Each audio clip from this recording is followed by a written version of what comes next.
आज की ताजा खबरों के इस अपडेट में बात करेंगे देश भर की तमाम बड़ी और काम की खबरों के साथ ही सरकार की ओर से लिए गए कुछ महत्वपूर्ण फैसलों जारी किए गए कुछ नए नियमों की। इसके अलावा फेसबुक का इस्तेमाल करने वाले लोगों के लिए एक जरूरी और महत्वपूर्ण खबर निकल के सामने बताएंगे आपको आगे इस अपडेट में। इसके अलावा एलपीजी उपभोक्ताओं के लिए खुशखबरी या बुकिंग के सिर्फ 2 घंटे के अंदर घर पहुंच जाएगा एलपीजी गैस सिलेंडर। इस कंपनी ने शुरू की है नई सुविधा। क्या है ये पूरी बड़ी खबर बताएंगे आपको आगे इस अपडेट में। इसके अलावा सरकारी स्कूलों में पढ़ने वाले छात्राओं के लिए खुशखबरी।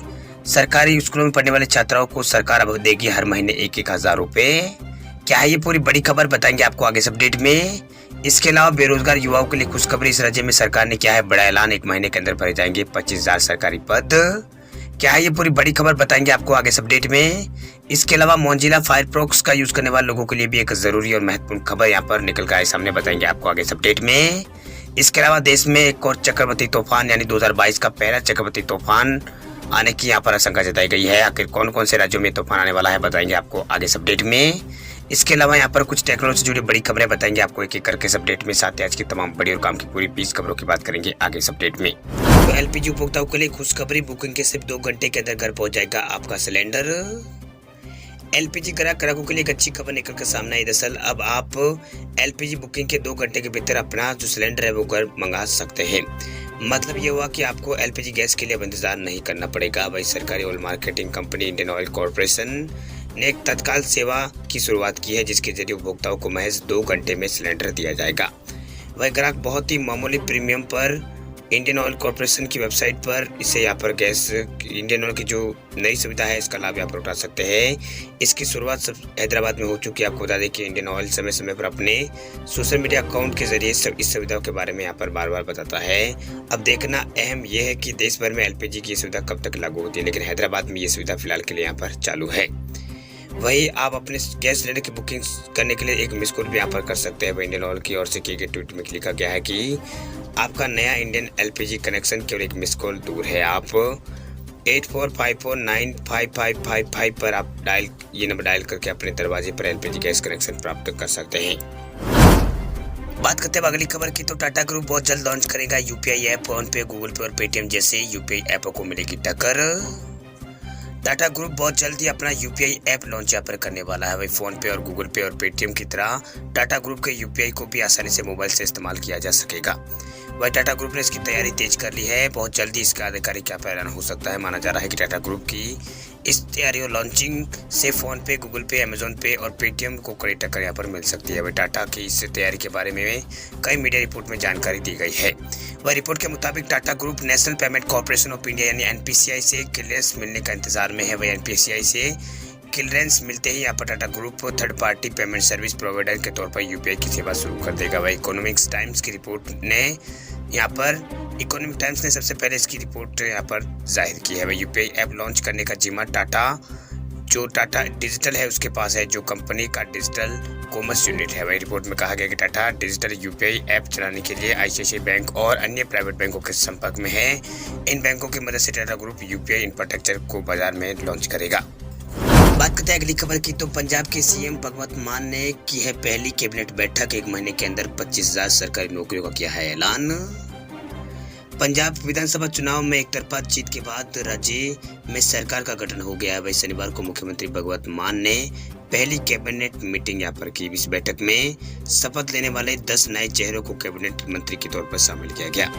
वैसे पहले 3 दिन पहले यहाँ पर 16 मार्च को भगवंत मान ने भगत सिंह के गांव में मुख्यमंत्री पद की शपथ ली थी। वही अपनी पहली कैबिनेट मीटिंग में भगवंत मान ने जनता के लिए बड़ा ऐलान यहाँ पर किया है। दरअसल शपथ लेने के बाद मुख्यमंत्री भगवंत मान ने यहाँ पर 1 महीने के अंदर 25,000 सरकारी नौकरियों का बड़ा ऐलान किया है। भगवंत मान के नेतृत्व में हुई बैठक में 25,000 पदों को तत्काल रूप से भरने का निर्देश यहाँ पर दिए गए। इसमें 10,000 पद पुलिस विभाग के होंगे जबकि 15,000 पद अन्य सरकारी विभागों के होंगे। वहीं इन भर्तियों में बोर्ड और कॉर्पोरेशन विभाग के पद भी यहाँ पर भरे जाएंगे। बताया जा रहा है कि राज्य की नई सरकार जून के महीने में अपना पहला बजट यहाँ पर पेश करेगी।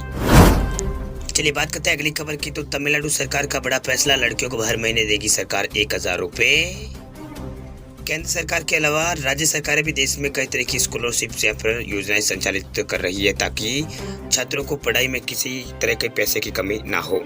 इसी को ध्यान में रखते हुए तमिलनाडु सरकार ने भी एक बड़ा फैसला लिया। दरअसल सरकार उच्च शिक्षा में लड़कियों को आगे बढ़ाने के लिए प्रोत्साहित करने और उनकी मदद करने के लिए मासिक जमा राशि यहाँ पर सरकार ने देने का फैसला किया है। वह शुक्रवार को राज्य के वित्त मंत्री ने यहाँ पर बताया है कि सरकारी स्कूलों में पढ़ने वाली छात्राओं को उनके बैंक खाते में 1,000 रुपये की राशि सरकार की ओर से जमा की जाएगी। वैसे सरकार के अनुसार इस योजना का लाभ 6 लाख से ज़्यादा छात्रों को यहाँ पर मिलेगा। इस योजना के लिए कुल 698 करोड़ रुपए का व्यय यहाँ पर होगा।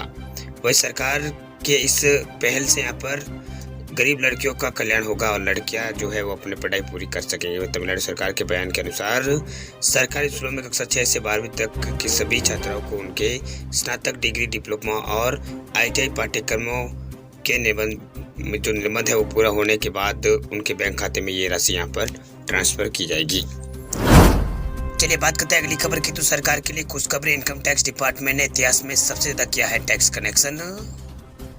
इनकम टैक्स कनेक्शन के मोर्चे पर सरकार के लिए एक अच्छी खबर निकल कर सामने आ रही है। दरअसल इनकम टैक्स डिपार्टमेंट ने चालू वित्त वर्ष में इतिहास में सबसे ज्यादा टैक्स कनेक्शन यहाँ पर किया है। वह central board of direct taxes यानी CBDT के चेयरमैन ने कहा है कि देश में चालू वित्त वर्ष में प्रत्यक्ष कर संग्रह में 48% की वृद्धि यहाँ पर हुई है, जिसमें अग्रिम कर संग्रहण के आंकड़ों से मदद यहाँ पर मिली है। वह चालू वित्त वर्ष में आगामी कर भुगतान में 41% की वृद्धि हुई है। वही महापात्रा ने कहा है कि आज की तारीख तक शुद्ध रूप से यहाँ पर प्रत्यक्ष कर संग्रह 13.6 लाख करोड़ रुपए रहा है, जो एक साल पहले की तुलना में 48% अधिक है।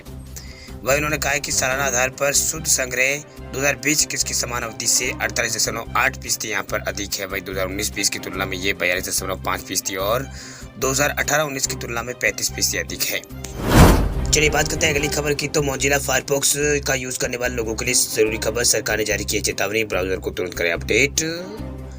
अगर आप भी मोजिला फायरफॉक्स ब्राउजर का इस्तेमाल कर रहे हैं तो ये खबर आपके लिए बहुत ही जरूरी खबर है। दरअसल मोजिला फायरफॉक्स ब्राउजर यूजर्स को यहाँ पर सतर्क करने के लिए सरकार की ओर से यानी सरकारी जो एजेंसी है Indian computer emergency response team यानी CERT ने अलर्ट इसके लिए जारी किया। दरअसल CERT ने यहाँ पर कहा है कि मोजिला फायरफॉक्स ब्राउजर में कई बग है जिसका लाभ यहाँ पर हैकर उठा सकते हैं और आपको यहाँ पर जो संवेदनशील जानकारी है, आपकी जो भी जानकारी है, इसे चुरा सकते हैं। इसलिए आप तुरंत से जल्द इसको यहाँ पर अपडेट कर लें।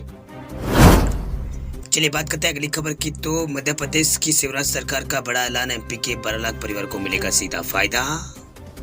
मध्य प्रदेश के मजदूरों उनके परिवारों के लिए राज्य सरकार और कर्मका मंडल ने एक अनुबंध यहाँ पर तैयार किया है, जिसके तहत बिल्डिंग, सड़क, ब्रिज आदि यहाँ पर कंस्ट्रक्शन की जगह निर्माण करने वाले 12,50,000 निर्माण श्रमिकों को आयुष्मान भारत योजना से यहाँ पर जोड़ा जाएगा। वही इससे मजदूरों उसके परिवार को बेहतर इलाज यहाँ पर मिल सकेगा। खबरों के तहत आयुष्मान योजना में जिन मजदूरों को यहाँ पर जोड़ा जा रहा है उन्हें आगामी 1 अप्रैल से कैशलेस इलाज की सुविधा यहाँ पर मिलेगी। इसके अलावा मजदूर के परिवार को 5 लाख सालाना फ्री इलाज की सुविधा उपलब्ध यहाँ पर कराई जाएगी।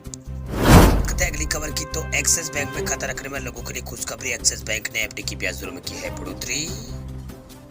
कुछ अन्य बैंकों की तरह एक्सिस बैंक ने भी फिक्स डिपॉजिट की दरों में बदलाव यहाँ पर किया है। ये बदलाव 2 करोड़ रुपए से कम की FD पर किया गया है। ये जो नई दर है वो 17 मार्च से लागू हो गई है। इससे पहले भी एक्सिस बैंक ने 5 मार्च 2022 को FD की रेट्स में बदलाव यहाँ पर किए थे। सबसे कम अवधि 7 से 14 की FD पर और 2 करोड़ से कम की राशि पर एक्सिस बैंक 2.5% के हिसाब से ब्याज दे रहा है। 2 करोड़ से यहाँ पर 4.91 करोड़ की FD पर 3.05% ब्याज यहाँ पर मिल रहा है। वही 7 से 14 दिन की FD पर 4.92 करोड़ रुपए से लगाकर 5 करोड़ की FD पर ये 3.5% रिटर्न इसमें मिल रहा है।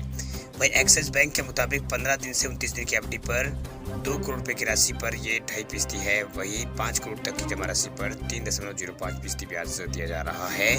अगर FD स्कीम में 30 दिन से 45 दिन के लिए हो तो 2 करोड़ रुपए पर 3% और 5 करोड़ रुपए तक की जमा राशि पर 3.20% रिटर्न दिया जा रहा है। वह 1 साल से यहाँ पर 5 दिन तक की FD पर 2 करोड़ की जो FD है उसके ऊपर 5.10% हिसाब से ये बैंक यहाँ पर ब्याज दे रहा है। चलिए बात करते हैं अगली खबर की। तो CBSE 12वीं टर्म 1 का रिजल्ट हुआ है जारी। केंद्रीय माध्यमिक शिक्षा बोर्ड यानी CBSE ने कक्षा 12वीं के लिए टर्म 1 का परीक्षा परिणाम जो है वो यहाँ पर जारी कर दिया है। यानी मूल्यांकन रिपोर्ट यहाँ पर स्कूलों को भेज दी है। अधिकारी ने कहा है कि सीबीएसई ने कक्षा 12वीं के लिए टर्म एक परीक्षा के प्रदर्शन के बारे में स्कूलों को सूचित यहाँ पर कर दिया है। वे केवल थ्योरी में प्राप्त अंकों के बारे में बताया गया है, क्योंकि आंतरिक मूल्यांकन या फिर व्यवहारिक स्कोर के पहले से यहाँ पर स्कूलों के पास उपलब्ध है। वही बोर्ड ने शुक्रवार को टर्म 2 की परीक्षा के लिए तारीखों की घोषणा यहाँ पर की है। वह 26 अप्रैल से ये जो परीक्षा टर्म 2 है वो यहाँ पर शुरू होगी। चलिए बात करते हैं खबर की। तो फेसबुक का इस्तेमाल करने वाले लोगों के लिए बड़ी खबर। फेसबुक पर अब नहीं किया ये काम तो लॉक हो जाएगा आपका अकाउंट। फेसबुक उन लोगों का अकाउंट को लॉक यहाँ पर कर रहा है जिन्होंने फेसबुक प्रोटेक्ट प्रोग्राम को एक्टिवेट नहीं किया है। और यूजर्स की शिकायत है कि कंपनी ने एक रहस्यमय स्पैम जैसा ईमेल भेजा था जिसे उन्होंने सेफ्टी रीजन से नजरअंदाज कर दिया था। वही कई फेसबुक यूजर्स ने आपके अकाउंट को फेसबुक प्रोटेक्ट से एडवांस सिक्योरिटी की जरूरत और टाइटल वाले ईमेल को स्पैम जैसे नोटिफिकेशन के बारे में शिकायत करते हुए ट्विटर का सहारा यहाँ पर लिया, जिसे उन्होंने प्राइवेसी मुद्दों का कारण यहाँ पर नहीं खोला। एक प्रभावित यूजर ने यहाँ पर शुक्रवार देर रात को ट्वीट किया। उसने कहा कि मैं अनिश्चितकाल के लिए फेसबुक से बाहर हो गया क्योंकि मैंने फेसबुक के नए फेसबुक प्रोटेक्ट सिस्टम के बारे में ईमेल का जवाब नहीं दिया जिसे मुझे आज तक इनेबल यहाँ पर करना था। अब तक टेक्स्ट और सेफ्टी की ऑप्शन जो है वो काम कर रहे थे, लेकिन अब यहाँ पर नहीं कर रहे। यानी 17 मार्च के दिन यहाँ पर फेसबुक ने कुछ अकाउंट्स के लिए यहाँ पर ये नोटिस जारी किया था। चलिए बात करते हैं अगली खबर की। तो अंडमान और निकोबार द्वीप पर चक्रवाती तूफान आसानी का खतरा, मछुआरों को समुद्र में जाने की दी है चेतावनी। बंगाल की खाड़ी के ऊपर साल के पहले चक्रवात आसनी के आने का यहाँ पर अंडमान निकोबार द्वीप समूह पर भी इसका खतरा यहाँ पर बढ़ गया। दरअसल प्रशासन ने शनिवार को मछुआरों को चेतावनी जारी की हुई समुद्र में जाने की अपील की है। वही चेतावनी के अनुसार 19 से 22 मार्च तक यहाँ पर चक्रवात खाड़ी से टकरा सकता है। अंडमान और निकोबार प्रशासन ने शनिवार सुबह यहाँ पर चेतावनी जारी की है। उसमें कहा गया कि आसनी की अवधि के दौरान मछुआरे समुद्र में ना जाए, उनको समुद्र में न जाने की सलाह दी गई है। बता दें आपको कि भारतीय मौसम विज्ञान विभाग यानी आईएमडी के पूर्वानुमान में कहा गया कि बंगाल खाड़ी के ऊपर 20 मार्च की सुबह तक कम दबाव का क्षेत्र बन जाएगा और 21 मार्च को एक चक्रवाती तूफान में ये बदल जाएगा। इसके बाद ये आगे पीछे बढ़ सकता है। ये अंडमान और निकोबार द्वीप समूह और 22 मार्च को बांग्लादेश और उत्तरी म्यांमार के तटों पर पहुंचेगा। गौरतलब है कि पूर्वानुमान के मद्देनजर द्वीप प्रशासन ने आपातकालीन नियंत्रण कक्ष सक्रिय यहाँ पर कर दिए हैं। वही आईएमडी ने यहाँ पर शुक्रवार को बयान में कहा था कि शनिवार को स्थानों पर हल्की बारिश यहाँ पर होगी। वही 45 से 55 किलोमीटर प्रति घंटे की रफ्तार से तेज हवा चलेगी। वही 65 किलोमीटर प्रति घंटे की रफ्तार से तेज हवाएं यहाँ पर और भी तेज हो सकती है। और मौसम विभाग के अनुसार अंडमान सागर और इससे छठे यहाँ पर दक्षिणी पूर्वी बंगाल खाड़ी में समुद्र की स्थिति बहुत खराब होने की संभावना है। बता दें आपको कि इसके मद्देनजर सचिव ने यहाँ पर शुक्रवार को चक्रवाती तूफान से आसानी निपटने के लिए यहाँ पर केंद्र शासित प्रदेश को तैयारियों की जो है वो केंद्र शासित प्रदेश है अंडमान निकोबार द्वीप समूह उसके यहाँ पर प्रशासन की तैयारियों की समीक्षा यहाँ पर की।